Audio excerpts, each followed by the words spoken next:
¿Cómo están? Bienvenidos al programa Hablemos de Salud. Comenzamos ya la cuarta temporada con temas que les van a interesar. En el capítulo de hoy vamos a hablar sobre cómo la pandemia impactó en los niveles de pobreza y cómo afectó a los grupos más vulnerables, a personas de escasos recursos, también a mujeres inmigrantes. Vamos entonces a presentar a la invitada del día de hoy.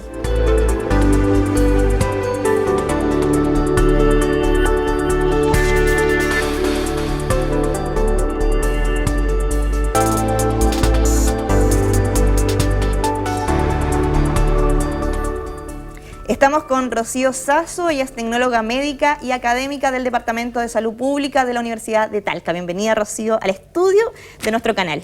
Muchas gracias, Daniela, por la invitación. Espero podamos profundizar aún más en el tema que está en boga hoy en día, que es salud pública. Sí, así es. Bueno, antes de ir al detalle de lo que vamos a hablar hoy, hay datos claros. La encuesta CACEN revela que la tasa de personas en situación de pobreza en el país aumentó desde un 8,6% en 2017 a un 10,8% en el 2020, y todo esto a raíz de la crisis sanitaria que, por cierto, nos afecta hasta el día de hoy. Pero ¿a quiénes afectó principalmente esta pandemia? ¿O a quién está todavía afectando, cierto? Ya, bueno, es una situación que uno podría decir esperada, dado que se paralizó la economía. Ahora, justo veníamos en bajada, el 2017 fue el porcentaje de pobreza más bajo, y en el 2020, 2021 retrocedimos, ¿cierto?, a la cifra más baja que teníamos de pobreza, que fue el 2017. Claro. Llegamos a un 10% de pobreza, y de hecho la tasa de pobreza más aguda también aumentó a un 4,4%. ¿A quiénes afectó? La verdad que se siguen manteniendo los grupos más afectados en realidad. Claro. Sin embargo, destaca que lo que habíamos avanzado en aumentar la empleabilidad de las mujeres, por ejemplo, en pandemia disminuyó. Me refiero a que aumentó la cesantía justamente en este grupo, en las mujeres. En las mujeres. Cierto que es uno de los grupos más afectados, más allá de los sueldos que son más bajos en relación a los varones.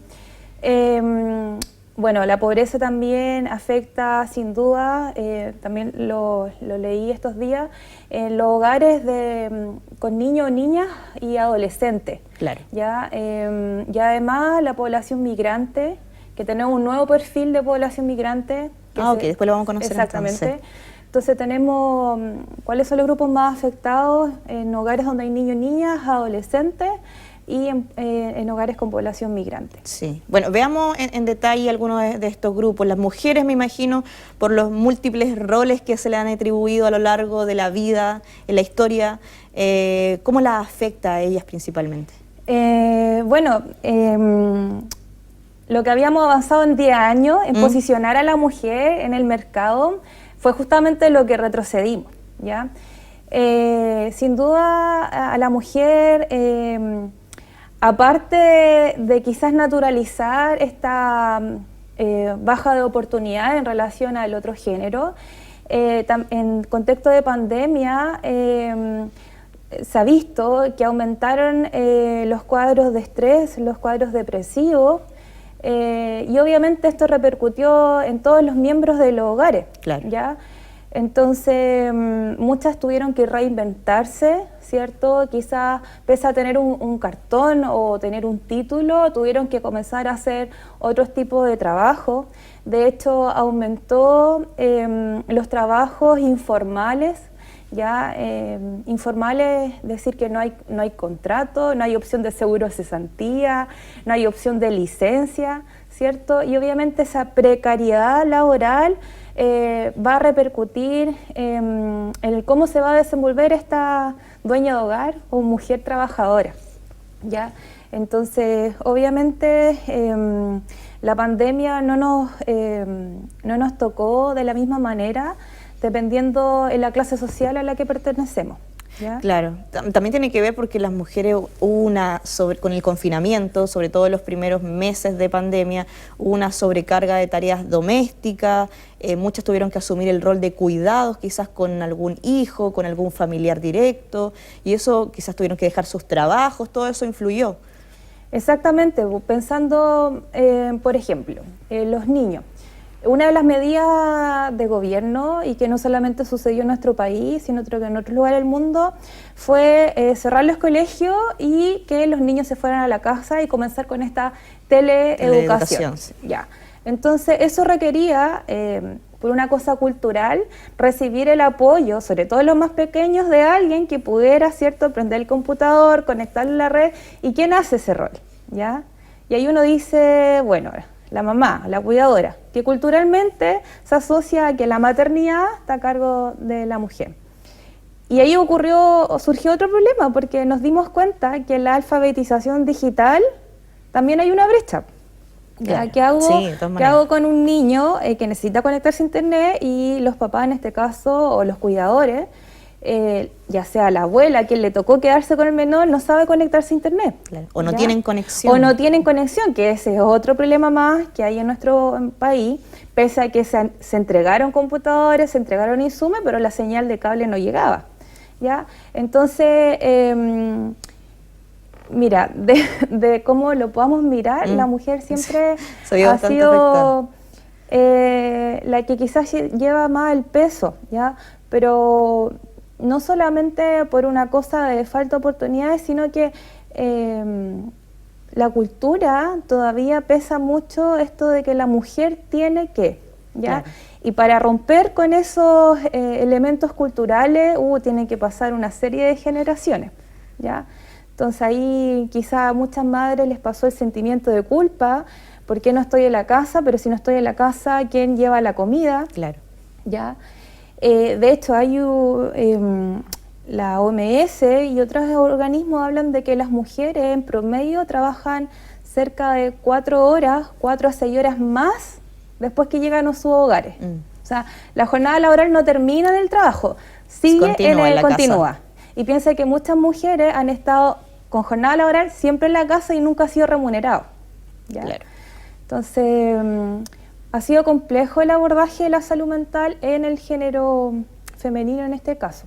Sí, bueno, otro grupo también que se vio afectado y que lo pudimos constatar, ¿cierto?, fue las personas de escasos recursos. Vimos olla común en diferentes partes del país, hacinamiento, cómo todos esos elementos afectaron también a las personas. Mira, desde el año 2015 los miembros de la ONU y muchos países en el mundo asumieron el desafío de cumplir o de alcanzar uno de los objetivos de desarrollo sostenible, que es poner fin a la pobreza, claro. Del 2015, o sea, prepandemia ya era como, de hecho el primer objetivo era poner fin a la pobreza. Y uno de los lineamientos para poner fin a esta pobreza era justamente desarrollar mayor tejido social, desarrollar mayor vínculo, potenciar el comercio justo, aumentar la empleabilidad, ¿cierto?, en las sociedades, y obviamente que los sueldos sean también equitativos. Y con pandemia, claro, quizás ¿hubo un retroceso? No, quizás hay algunas de estas propuestas que fueron validadas, es decir, necesitábamos hacer un vínculo, un tejido social, y de ahí salieron las ollas comunes, claro, ¿ya? Y que obviamente ayudaron mucho a la comunidad porque muchas personas dependían de esta olla común para poder comer. Sin embargo, hay otras medidas que no se han podido tomar, como es la brecha salarial, por ejemplo. Incluso en pandemia pasó algo en nuestro país bien llamativo, porque aumentaron los ingresos de los más ricos y disminuyeron los ingresos de los más pobres. ¿Ya? Entonces ahí uno dice, ¿cómo se están distribuyendo los recursos? O sea, tenemos... está aumentando la pobreza, pero también está aumentando la riqueza. Entonces ahí uno dice, hay algo raro, ¿ya? La informalidad también del trabajo, claro, en un momento donde tampoco podían las personas ir a trabajar. Claro, entendiendo que esta informalidad va de la mano con que aumentaron los emprendimientos, también, ¿ya? Pero un emprendimiento, insisto, que es como un poco una respuesta a algo, a la situación del momento, lo que estaban viviendo. Claro, efectivamente, decir, apuesto a, pero no sé si va a poder continuar. Y mucha gente tomó estos ahorros, ¿cierto? O estas ayudas de gobierno para poder reinventarse. Claro. ¿Ya? Entonces mucha gente se tuvo que reinventar y lamentablemente todavía no hemos podido resolver ese aumento de pobreza. Y acá, bueno, también quiero mencionar que no solamente el gobierno podría incidir y disminuir en la pobreza, sino que también el sector privado. Claro. ¿Ya? Sin duda, el ofrecer nuevos puestos de trabajo, mejorar las condiciones, en especial de las mujeres, va a repercutir en disminuir la pobreza en nuestro país. Ya, estamos en una situación entonces bastante complicada, pero ¿hacia dónde apuntan las medidas en general, sobre todo para los grupos de escasos recursos? Por una parte está el área laboral. Mira, siempre se ha dicho que para combatir la pobreza es necesario que los cimientos puedan mejorarse. Aquí hablamos de cimiento, educación, ¿ya? En lugares del mundo con mejor nivel educativo de la población, disminuye la pobreza. Con mejor nivel educativo, mejora la salud de la población, ¿ya? Entonces, uno de los desafíos es mejorar las opciones educacionales, mejorar la calidad. O sea, si tú miras dónde están los mejores resultados CIMSE o dónde están los mejores resultados de PSU, están en las capitales regionales, salen de colegios privados y la mayoría está en Santiago. Y obviamente fortalecer los hogares, porque también, como yo te lo decía al principio, los hogares que aumentó la pobreza, los hogares donde hay niños, niñas, adolescentes. Entonces faltan políticas sociales para dar seguridad en esos hogares, ¿ya? Porque la niñez define mucho, ¿ya? Si tú tienes un niño con dificultad en la cual no tiene acceso a resolver sus necesidades básicas, estoy hablando de vivienda, educación, alimentación, o sea, tú ya lo limitas a las opciones que pueda tener de adulto. Entonces, aparte de ofrecer mayores empleos, se necesitan políticas sociales justamente para dar resguardo y seguridad en esos hogares donde hayan niños, niñas, mujeres. Claro. Y hoy en día la población migrante también lo requiere. Sí, y como tú mencionas también los ODS, la Agenda 2030, de la que Chile también es parte desde el 2015, ¿hubo un retroceso en ese sentido, sobre todo en el objetivo 1 que tú dices, el fin a la pobreza? ¿Cómo le impactó a Chile? Bueno, yo te decía que Chile venía en bajada con la pobreza. El año 2017 tenemos nuestra cifra que podría decir célebre, es decir, ¿Estaba bien posicionado Estábamos Chile? bien posicionados, perdón. Entonces íbamos como en sintonía con esta propuesta, ¿ya? Disminuir la pobreza y llegar a cero. Y en pandemia, ¿cierto? Insisto, no es por una cosa que no quisiéramos nosotros como país no alcanzar el objetivo, sino que la pandemia nadie nos avisó, paralizó la empresa, paralizó los colegios y nos dimos cuenta, ¿cierto?, que no teníamos ese cheque de ahorro para sobrevivir, para poder mantener nuestra calidad de vida, nuestro estilo de vida. Y ahí nos dimos cuenta por qué no estaban esos cheques de ahorro, justamente porque habían fallas en el sistema, había una desigualdad, ¿ya? Si bien quizás podíamos optar el retiro de nuestro ahorro, pero no toda la población lo podía hacer. Lo podía hacer, claro. ¿Ya? Quizás podríamos optar a los seguros de cesantía, pero no toda la población lo podía hacer porque no tenía un trabajo formal, ¿ya? Entonces, más que en retroceso, sino que se vino a evidenciar la falla en el sistema. Estaba muy vulnerable. En un sistema, claro, el sistema de seguridad social, si nos comparamos a otros países subdesarrollados, estoy pensando quizás en países de África o del Caribe, aún así, pese a que ha mejorado, pese a que se han incluido muchas políticas sociales, hay falla en el sistema y eso se se evidenció mucho más. O sea, el seguro de cesantía, que forma parte del sistema de seguridad social, se dieron cuenta que no todos los chilenos trabajadores podían optar. Claro, sí. Bueno, vamos a seguir hablando de este tema, vamos a hacer un pequeño break y al regreso también vamos a estar leyendo las preguntas que nos han enviado a través de las redes sociales, ¿sí? Así que nos separamos unos instantes y ya regresamos.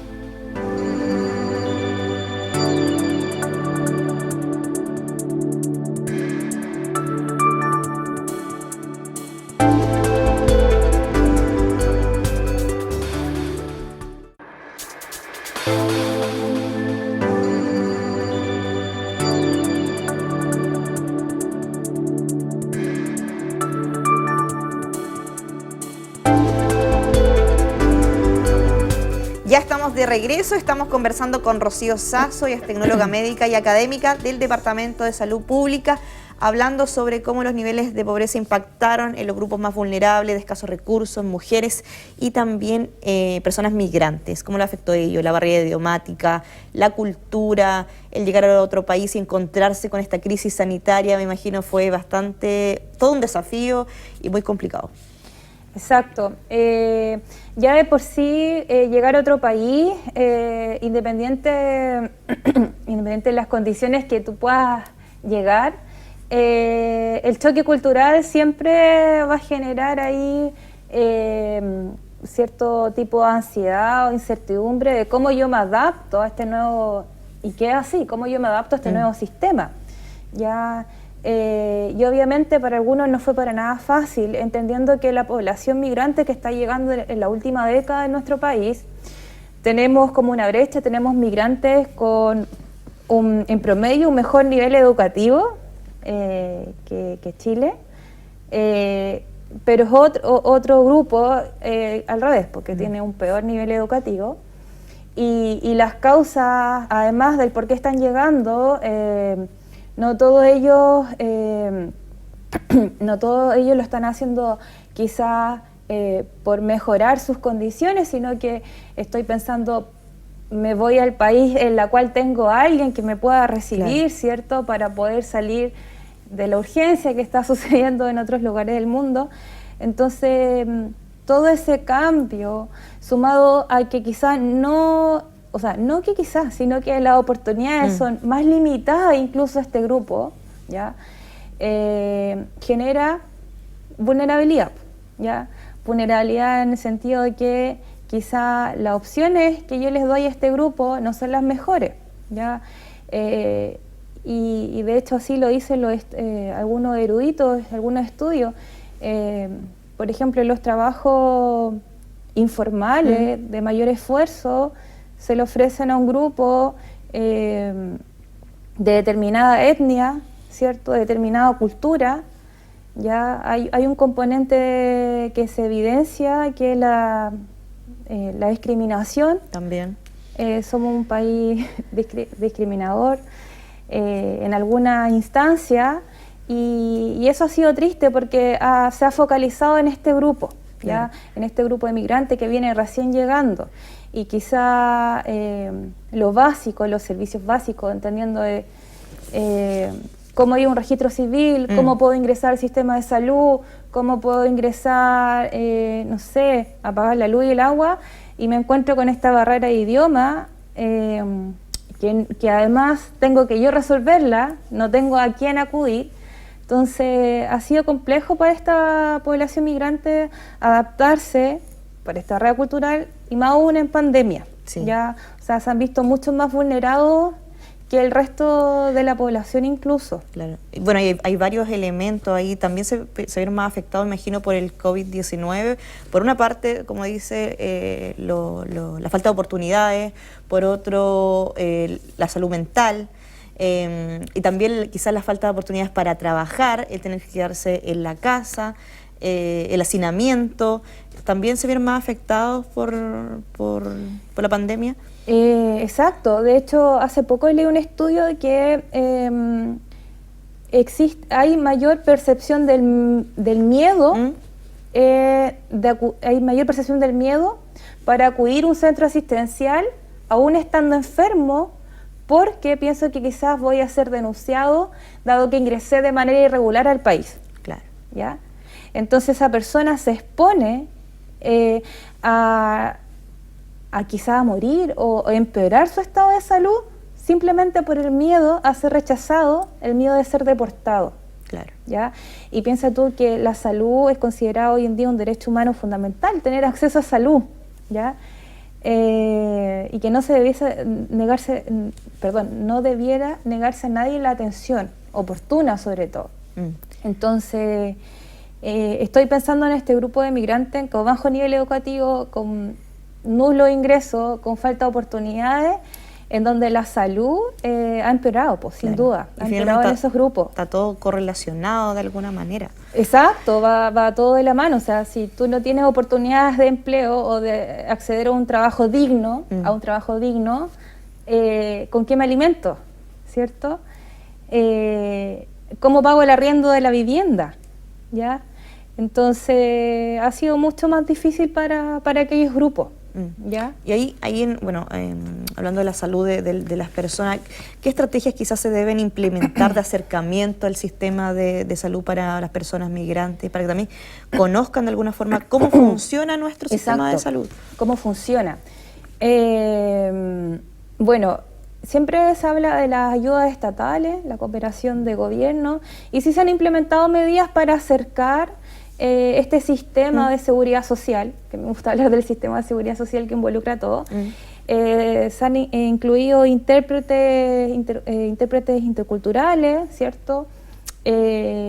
Incluso la cartilla de la ley de derechos y deberes del paciente está en otro idioma, ¿ya? Pero falta que la comunidad, nosotros también podamos guiar, ¿cierto?, a esta persona migrante que no sabe. Que nosotros participar, seamos empáticos. Exactamente, ser empático.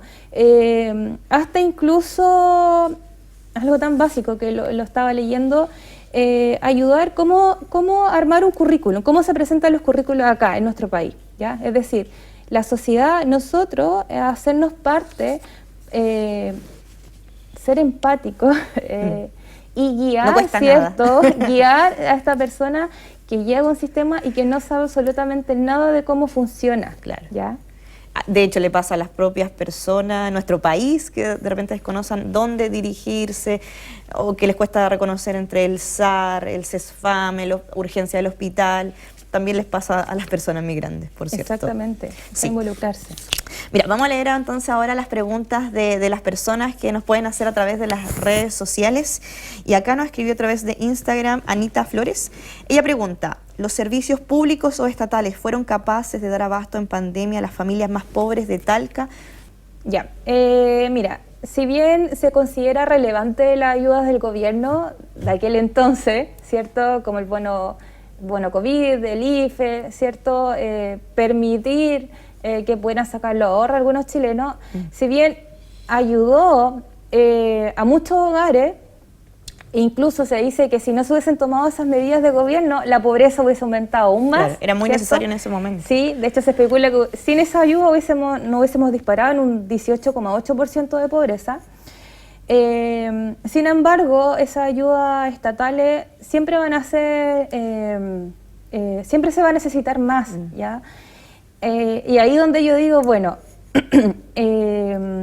no solamente el gobierno pudiese tomar medidas, políticas públicas para poder ayudar en este caso a los más vulnerables, sino que también el sector privado, respondiendo a esa pregunta, el sector privado también puede y podía haber hecho ciertos cambios para, en este caso, no sé, disminuir el desempleo, dar las condiciones, ¿cierto?, para que quizás las personas con mayor dificultad de acceder a su trabajo lo pudieran hacer de otra manera, etcétera. Entonces, no quiero pecar y decir si fue suficiente o no fue suficiente la ayuda del gobierno. Creo que sí se hizo, pero, insisto, las brechas del sistema venían hace mucho antes y es imposible resolverlo todo en tan poco tiempo. ¿ya? Y obviamente se necesita la cooperación del sector público como el sector privado. Claro. Ya. Anita Flores también hace la siguiente pregunta. ¿De qué forma, algo que ya veníamos conversando, de qué forma la pandemia vulneró a mujeres, niños y niñas migrantes? ¿De qué forma? Acá sin duda la salud mental. Ya. Aumentaron los estados de ansiedad, la salud mental, ¿para qué hablar? Esta angustia, ¿cierto? Esta incertidumbre.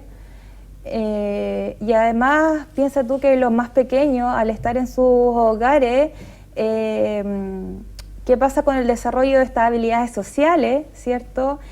De hecho, muchos de los menores, incluso por los adultos, el hecho de salir de nuestros hogares, después de haber estado bastante tiempo encerrados, nos dificultó el poder vincularnos sanamente. Claro, genera un impacto de todas maneras. Exactamente, sanamente con el otro. Entonces, la forma de socialización afectó sin duda a los niños, afectó también su salud mental de muchos de estos menores. Sí, esa es de los adolescentes también, sobre todo. Claro, sí.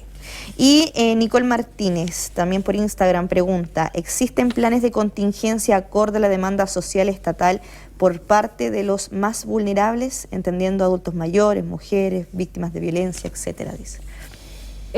O sea, frente a la contingencia sí se actúa, ¿ya? Sí existen ayudas sociales, ¿cierto? Los famosos bonos que responden a estas contingencias, ¿ya? Pero yo voy más allá de responder frente a la contingencia, que es lo que aparece en el momento. Muchas de estas contingencias se pudieron quizás se pudieron anticipado. Haber hecho prevención. Estoy pensando, por ejemplo, aumentaron las denuncias de violencia doméstica, claro. ¿ya? Y nos dimos cuenta que algunas de estas denuncias no quedaban registradas, ¿ya? Y después, ¿en qué terminaban? ¿Cierto? En situaciones súper tristes o catastróficas como femicidio. Entonces, claro, podemos responder frente a la contingencia, fortalecer los sistemas de registro, pero ya está la contingencia, entonces hay que hacer algo, ¿ya? Estoy pensando en una política pública. Y eso yo creo que es el desafío para este nuevo gobierno, o el desafío, ¿cierto?, para las autoridades, que estas contingencias no queden resueltas del momento, sino que se piense más adelante para evitar que aparezcan. Gracias, Rocío. Esas fueron las preguntas de las personas en su casa. Recuerden que nos pueden seguir comentando, enviando sus inquietudes, sus observaciones, comentarios, sugerencias, etcétera, a través de las redes sociales. Para ir terminando ya, Rocío, cuéntanos cómo se enfrentan estas inequidades, cuál es la mirada o la lección que deja toda esta situación donde tenemos una población afectada con la salud mental, personas que ya no están en el mercado laboral, personas migrantes que deben acercarse a este sistema de salud. Entonces, son varias situaciones que hoy afectan a nuestro país. ¿Cuál es tu impresión en este momento? El desafío es desarrollar políticas públicas, políticas sociales, favoreciendo a los grupos más vulnerables. El desafío es desarrollar políticas sociales con el foco en la niñez, con el foco en la adolescencia, con el foco en la salud mental, con el focus en las mujeres. Ese yo creo que es el desafío. El desarrollo de políticas públicas en los grupos en favor de los grupos más vulnerables. ¿Hay alguna iniciativa quizás que se pueda hacer en el corto plazo? Se pueden hacer ayudas a corto plazo, y no solamente estoy pensando a nivel de gobierno, sino que a nivel de sociedad. Tenemos que involucrarnos, ser participantes, y con medidas quizás que uno puede decir no va a ayudar, pero sí ayudan. Por ejemplo, el consumir alimentos o comprar vestimenta en lugares de comercio justo, ¿cierto? Participar incluso en organizaciones sociales, ONG, ¿cierto?, que justamente acaparan, permiten distribuir, no sé, alimentos en los grupos más vulnerables. Hay muchas fundaciones, como Hogar de Cristo, por dar algún ejemplo, que también toman esta iniciativa de apoyar a los grupos más vulnerables. ¿Ya? O sea, la sociedad sí hoy en día puede aportar, ¿ya? Sí puede aportar a través del comercio justo, y también siendo consciente de la vulnerabilidad de los grupos, ¿ya? De la falta de oportunidades. Por ahí estaba en boga esto de es pobre porque quiere o es flojo porque es flojo. No, claro. Entender que hay determinantes sociales, existen, ¿cierto? Claro. Que van a limitar la falta de oportunidades. Y solo el hecho de comprender eso va a disminuir incluso la discriminación. Nos quedamos entonces con esa invitación, Rocío. Muchas gracias por participar de este programa. No, gracias a usted, Daniela. Para mí, pese a que me cuesta un poco el tema de las cámaras, pero creo que esto es parte de la educación, es una entrega a la comunidad y obviamente a mí me gustaría participar de ello, o sea, ¿por qué no? Sí, gracias. Sí, bueno, gracias. Y eso también lo que nosotros queremos generar es reflexión, informar, educar al respecto, así que muchas gracias por acompañarnos y siga ya junto a la programación de Campus TV.